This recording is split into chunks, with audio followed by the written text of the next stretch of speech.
नमस्कार दोस्तों। टॉप 500 की सीरीज़ में आज हम दो टॉपिक्स को तैयार करेंगे। पहला टॉपिक है निर्वाचन आयोग और दूसरा टॉपिक होगा इसके बाद यूपीएससी संघ लोक सेवा आयोग। अगर आप यूपीएससी प्रीलिम्स का क्वेश्चन पेपर उठाकर देखें, जीएस का पेपर, तो आपको लगभग हर साल एक या दो प्रश्न ऐसे दिखाई देंगे जिनका संबंध किसी न किसी संवैधानिक निकाय से या किसी आयोग से होता ही होता है। इस तरह के प्रश्न अक्सर पूछे जाते हैं और सिर्फ यूपीएससी नहीं, स्टेट पीसीएस एग्ज़ाम्स में भी यहाँ से खूब प्रश्न पूछे जाते हैं। आज जिन टॉपिक्स को हम पढ़ने जा रहे हैं, यहाँ से भी यूपीएससी ने बहुत बार प्रश्न पूछे हैं। एक खास बात बताऊं, आज जो हम पढ़ने वाले हैं ये नोट बड़ी ही संक्षिप्त है। यहाँ पे बहुत सारी बातें नहीं की गई हैं, सीधे डायरेक्ट टू द पॉइंट वही बातें हम पढ़ने जा रहे हैं जहाँ से प्रश्न पूछे जाते हैं। जिन तथ्यों को लेकर, जिन लाइंस को लेकर प्रश्न बनाए जाते हैं, हम डायरेक्ट उन्हें ही पढ़ने जा रहे हैं। और जहाँ तक नोट की बात है तो पीडीएफ नोट पॉलिटी की लगभग कंप्लीट हो चुकी है और आपको व्हाट्सएप ग्रुप में दी भी जा चुकी है। अगर आपके पास नहीं है तो कमेंट बॉक्स में जाएंगे, वहाँ पे आपको लिंक मिल जाएगा। ठीक है, चलिए। तो सबसे पहले हम देखते हैं कि निर्वाचन आयोग से, चुनाव आयोग से किस तरह के प्रश्न पूछे जाते हैं।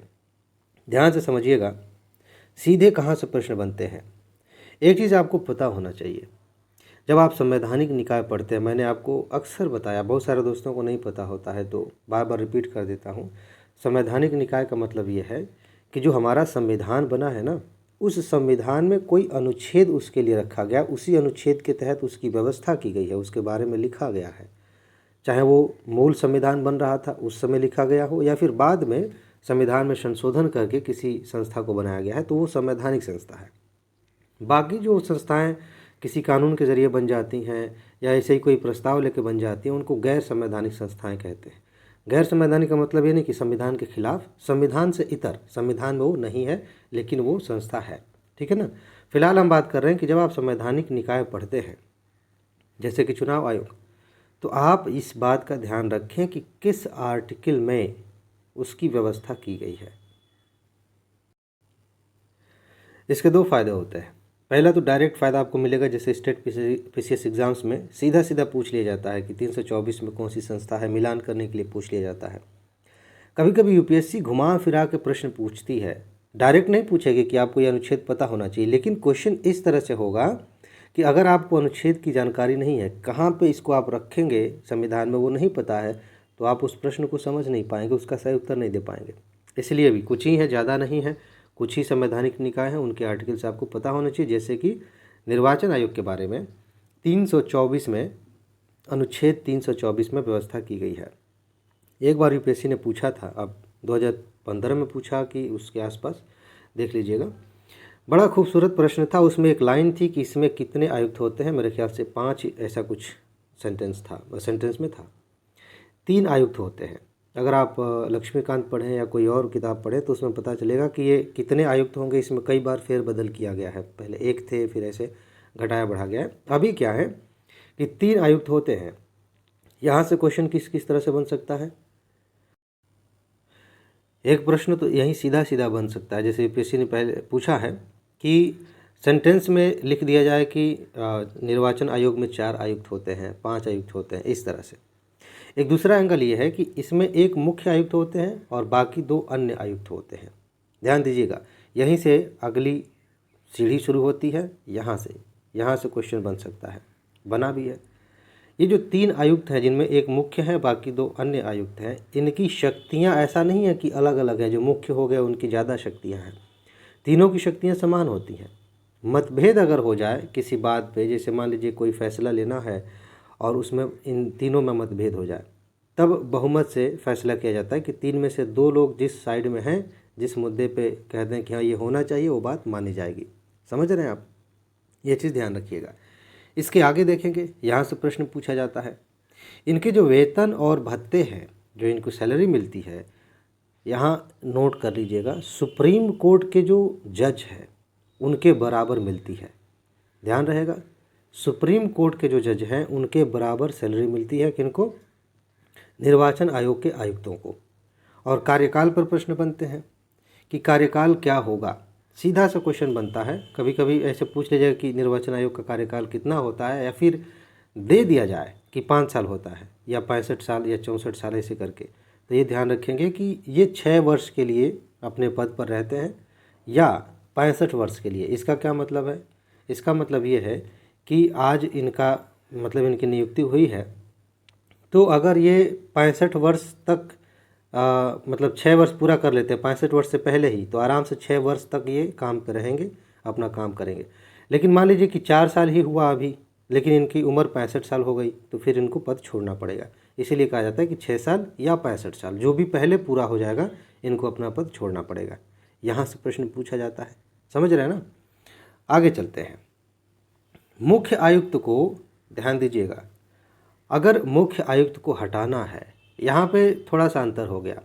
जैसे अभी हमने कहा ऊपर कि इनकी शक्तियाँ समान होती हैं, लेकिन जब हटाने की बारी आएगी, पद से हटाने की बारी आएगी, तब थोड़ा सा अंतर आपको दिखेगा।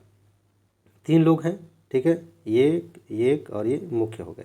जब इनको हटाना होगा तो सर्वोच्च न्यायालय के न्यायाधीश को जिस तरह से हटाया जाता है, अब किस तरह से हटाया जाता है इसके बारे में मैंने वीडियो बनाया है और PDF नोट आपको मिल चुकी है। मेरे ख्याल से वीडियो पिछले क्या कहते हैं सत्र में बनाया था, आगे हो सकता है फिर इस पर वीडियो आए, तो उसको आप देख सकते हैं, समझ सकते हैं कि कैसे इनको हटाया जाता है। सुप्रीम कोर्ट के न्यायाधीश, जज जिस तरह से हटाए जाते हैं अपने पद से, वही प्रक्रिया लगा के निर्वाचन आयोग के मुख्य आयुक्त को हटाया जाता है। ठीक, अब यहाँ से थोड़ी सी बात एक और कर लेते हैं। बाकी जो 2 बच गए उनको कैसे हटाया जाता है? सोचिए, अगर आपने पढ़ा हो तो आपको पता होगा, और ज़रूरी नहीं है कि पता हो, कभी कभी भूल जाता है। जैसे इनको तो सुप्रीम कोर्ट के न्यायाधीश के जैसे हटा देंगे, बाकियों को जब हटाना होगा तो सरकार अपने हिसाब से हटाएगी, लेकिन इसमें मुख्य निर्वाचन आयुक्त की सलाह लेनी पड़ती है। लेकिन ध्यान देने वाली बात यह है कि मुख्य निर्वाचन आयुक्त अगर खुद जाके कहें कि अरे ये फलाना हमको पसंद नहीं आ रहा, हटाइए इसको, तो सरकार कहेगी कि हमने आपसे पूछा है। समझ रहा है? यानी कि ये अपनी तरफ से मुख्य आयुक्त जाके कहें कि हटाओ इसको, तो नहीं हटाया जाएगा। सरकार का मूड है हटाने का, तो इनसे पूछा जाएगा। समझ रहे हैं ना अंतर? चलिए, अब बताइए कि निर्वाचन आयुक्त बनने के लिए क्या योग्यता होनी चाहिए? क्वेश्चन पूछा जा सकता है कि योग्यता इनकी ये होनी चाहिए, वो होनी चाहिए, ऐसे करके, क्योंकि ढेर सारे आयोग जो बनते हैं उनमें पहले से तय होता है कि वही व्यक्ति इस पद पर बैठेगा जिसके अंदर ये योग्यताएं होंगी। यहाँ पे कोई अर्हता, कोई योग्यता निर्धारित नहीं की गई है। समझ रहे हैं ना? यहाँ से एक क्वेश्चन बनाया जा सकता है, बहुत इंपॉर्टेंट है।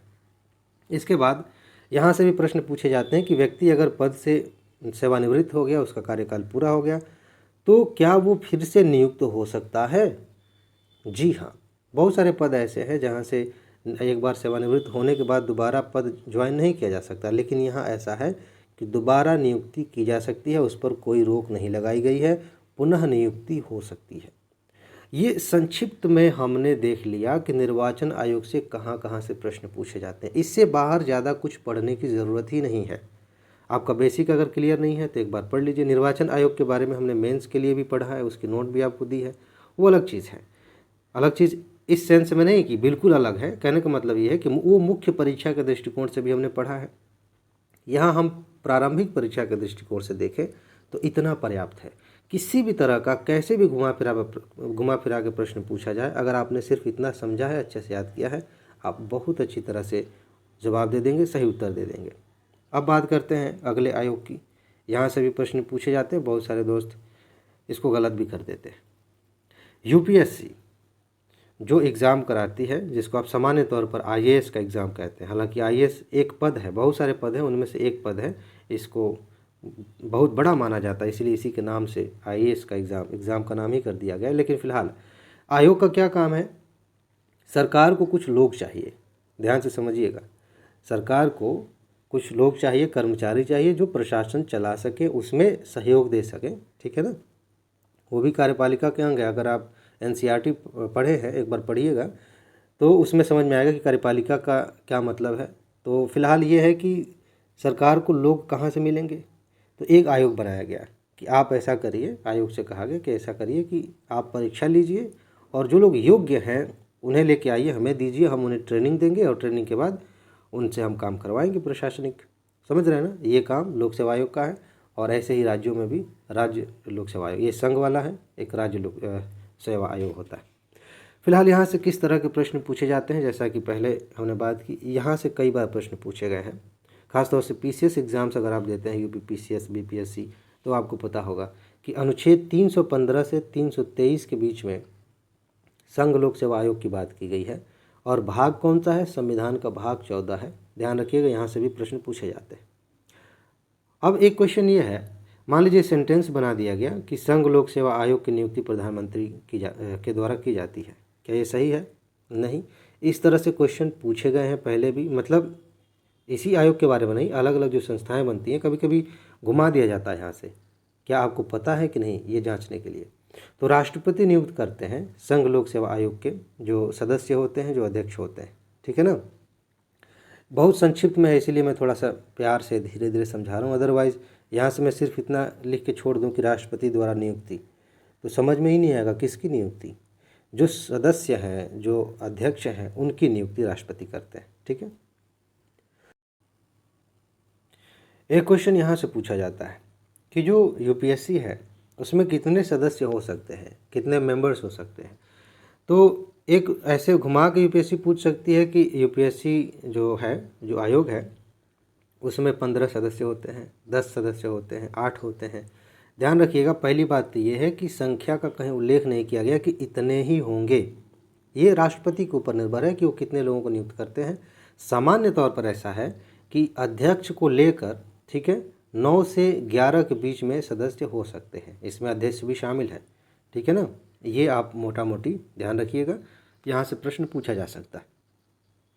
आगे देखिए, अब इसमें जो सदस्य हैं यूपीएससी में, कभी कभी ऐसे ध्यान रखना है, ऐसे पूछ लिया जाता है कि जो आधे सदस्य हैं ना, वो उनके लिए कुछ योग्यताएं हैं। क्या है कि आधे सदस्यों को भारत सरकार या राज्य सरकार के अधीन कम से कम 10 वर्ष के काम का अनुभव होना चाहिए।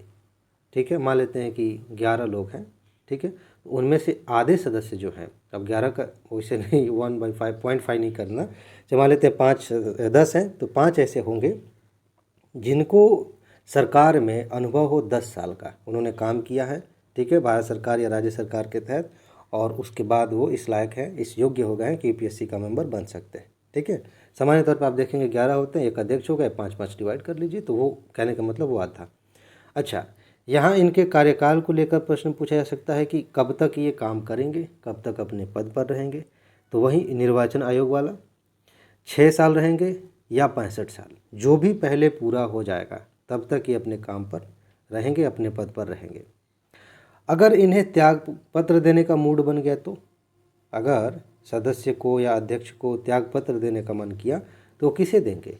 राष्ट्रपति को त्याग पत्र देंगे।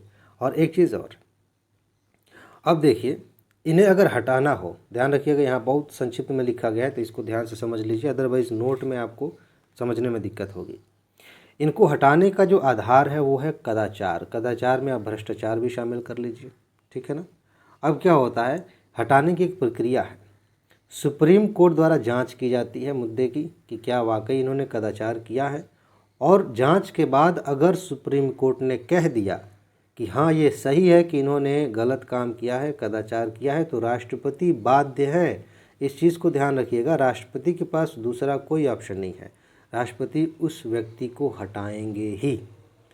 इतना संक्षिप्त में लिखा गया है। अगर सीधा सीधा ऐसे पढ़ें तो क्या मतलब है, कदाचार, सुप्रीम कोर्ट द्वारा जांच, राष्ट्रपति बाध्य। कुछ समझ में आया? नहीं समझ में आया। ये कहने का मतलब सीधा सा है, ये संक्षिप्त नोट बनाई गई ना, तो थोड़ा सा मैं समझा देता हूँ कि हटाना है, कदाचार के आधार पर हटाएंगे, सुप्रीम कोर्ट द्वारा जांच होगी और उसके बाद राष्ट्रपति जो है बाध्य हो जाएंगे हटाने के लिए। ठीक है।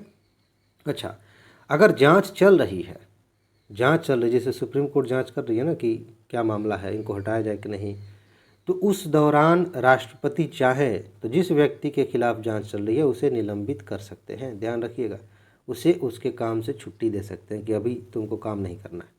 समझ रहे हैं ना। यहाँ से प्रश्न पूछे जा सकते हैं। एक बार अच्छे से इस वीडियो को देख लीजिए दोबारा से, या फिर आपके पास PDF नोट है तो बहुत अच्छे से आगे के भी टॉपिक, जैसे राज्य लोक सेवा आयोग है और अल्पसंख्यक क्या कहते हैं उसको, जनजाति आयोग है, ढेर सारी चीज़ें, अभी आगे बहुत सारे टॉपिक्स हैं, उनको भी आप एक्स्ट्रा में पढ़ लेंगे तो जब वीडियो आएगी तो समझना आसान हो जाएगा। अगर आपके पास PDF नोट नहीं है तो सिंपल है, मैंने शुरू में ही बताया था, कमेंट बॉक्स में जाएंगे ना, वहाँ जानकारी मिल जाएगी। तो बस इसमें इतना ही रहने देते हैं। अपना ख्याल रखिए, खुश रहिए, मस्त रहिए, मुस्कुराते रहिए, जल्दी से सफल होइए और ज़िंदगी को एंजॉय करिए। आगे मिलते हैं। नमस्कार।